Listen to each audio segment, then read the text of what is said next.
In this tutorial, I want to show you how you can mock up an existing logo to make it look like it's printed or embossed on a variety of different surfaces. Whenever you do these kind of mock-ups, to make it look convincing, it's really in the details. Because if you get something printed, especially if it's printed and embossed on a thick paper or a textured paper, it's all about the texture and how the light hits the surface. So in our mock-ups, we want to be able to use a logo, and we also want to find some textured surfaces that we can place this on and test this out.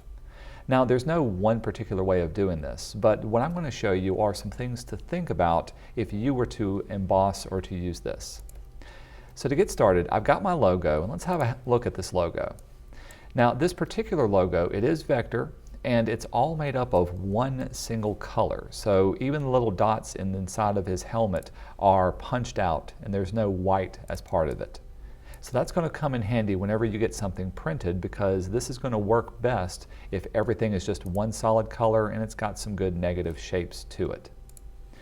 In addition to this, I found a variety of different textures. I tried to find some light and some darker colored textures, and also some different kinds of textures.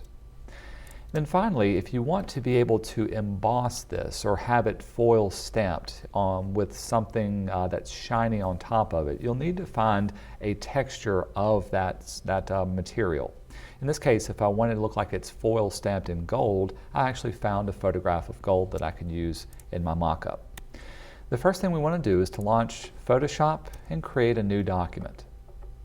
Now, the size of this document really doesn't matter, but we want to make sure it's high quality enough to work in. So I'm going to set mine to be, let's do a 6x6 area, and keep the resolution relatively high with an RGB color mode. RGB will give you the best results for blending and merging multiple layers, but also adding shadow details to all of what we're working on. All right, we'll jump in. Let's use this in Photoshop. The first thing I want to do is I want to load up my 3 different textures. So I'm going to go up to File and Place. Let's find those 3 textures that I was working with.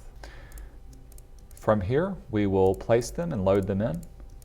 Oops, let's go ahead and do Place. There's texture 1. Scale it up to fill out the entire area. Let's do the same for texture 2 and 3. File and Place.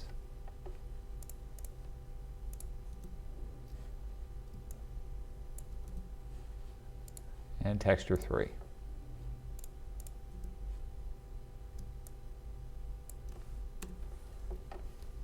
Great. With all of our textures loaded, we can now place them inside of a folder to keep it easy to pick and choose which one we want. Now let's create a smart object layer that we can put our logo into. To do this, I'm going to use my rectangle tool, and we're going to set it to be a shape with a fill color. I'm going to set mine to be white for now, and no stroke. And we'll simply click and drag over the middle point of this area. Now, before we do anything else, let's convert our rectangle to a smart object. So with that layer selected, choose Convert to Smart Object, and now we can rename it Place Logo Here. Now, to test this out, let's double-click on the Smart Object layer to go into the actual rectangular layer, and let's place a logo inside of here that we can use to play around with. So I'm going to go up to File and down to Place one more time. Let's bring in that Knight logo, and we'll scale it down and center it up inside of this area.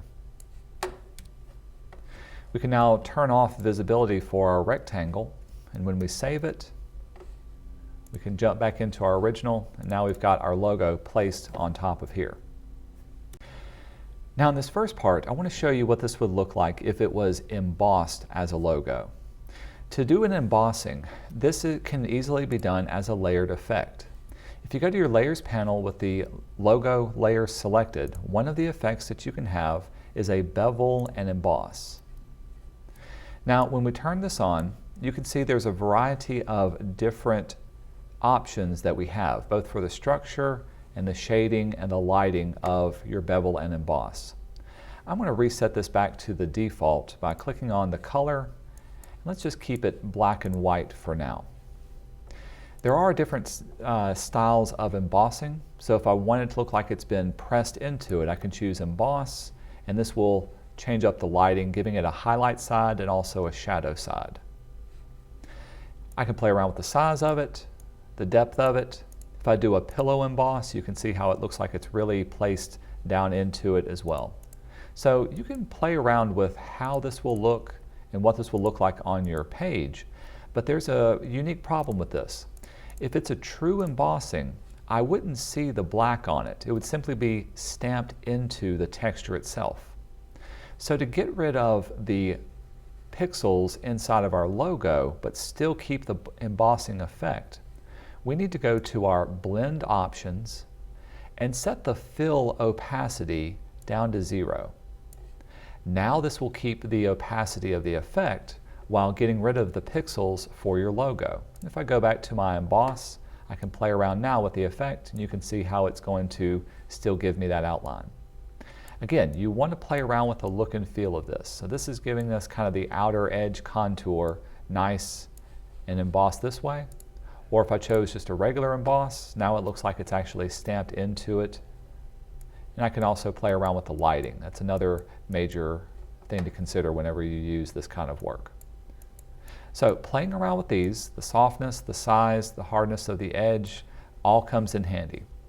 The other thing you can do is you can also play around with the lighting of this. Now this is where it would come in handy, especially if you've got a photograph with a colorful light on it. But clicking here, this will allow you to change the color of your highlight or even the color of your shadows.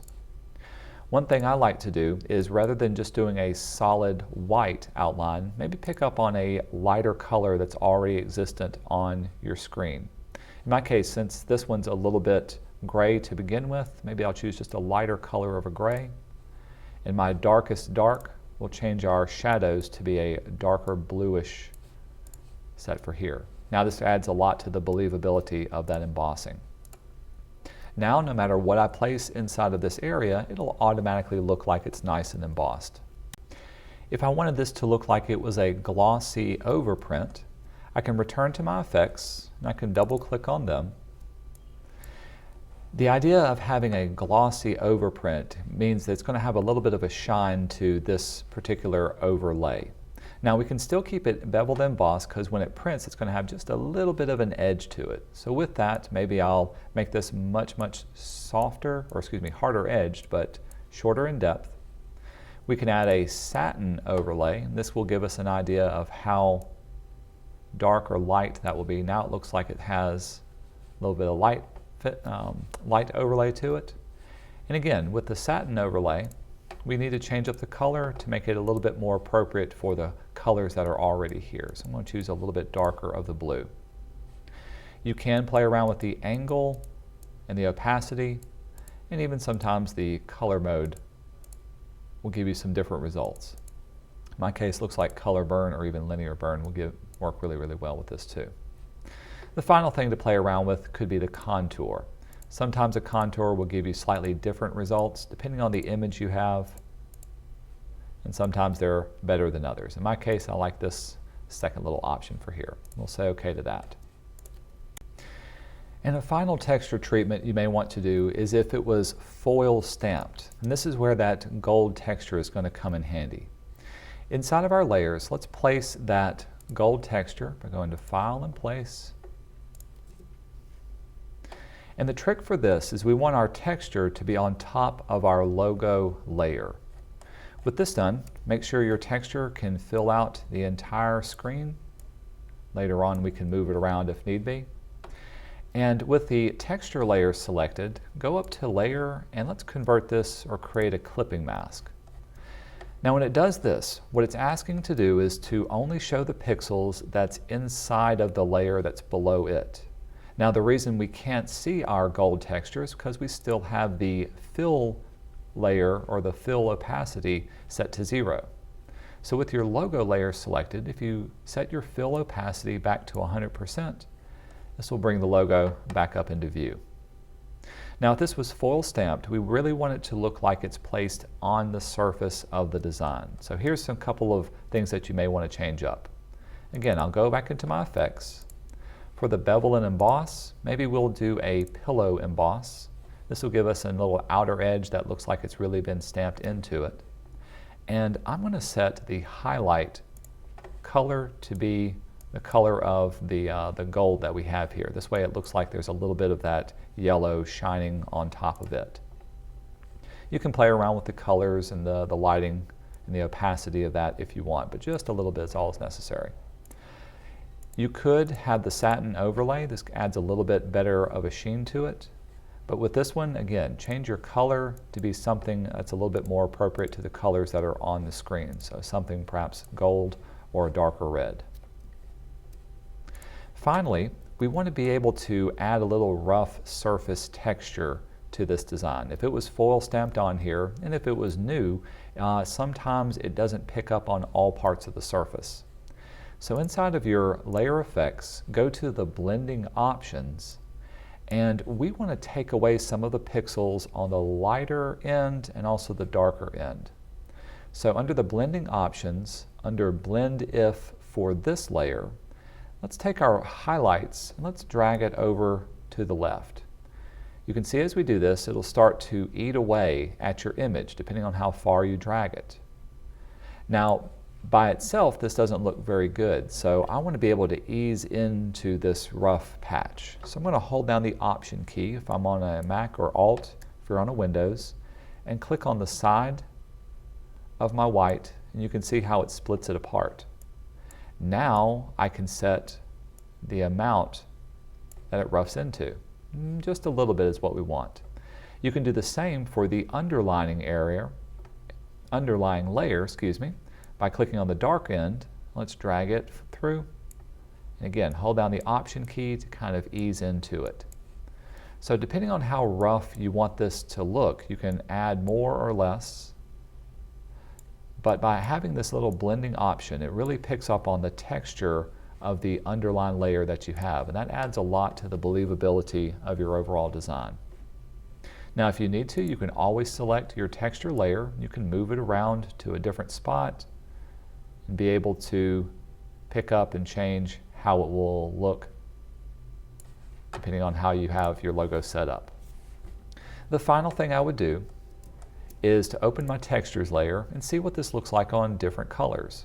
For instance, if I turn off my black one, I can see what it looks like on leather, or even looks like once it's printed on a book cover or some sort of fabric texture. You can see how you can really pick up on the texture of the fabric because we changed up the blending effects within that design as well. So with this done, I can now save it up as a Photoshop document, and this is where I can use this now as a future mock-up.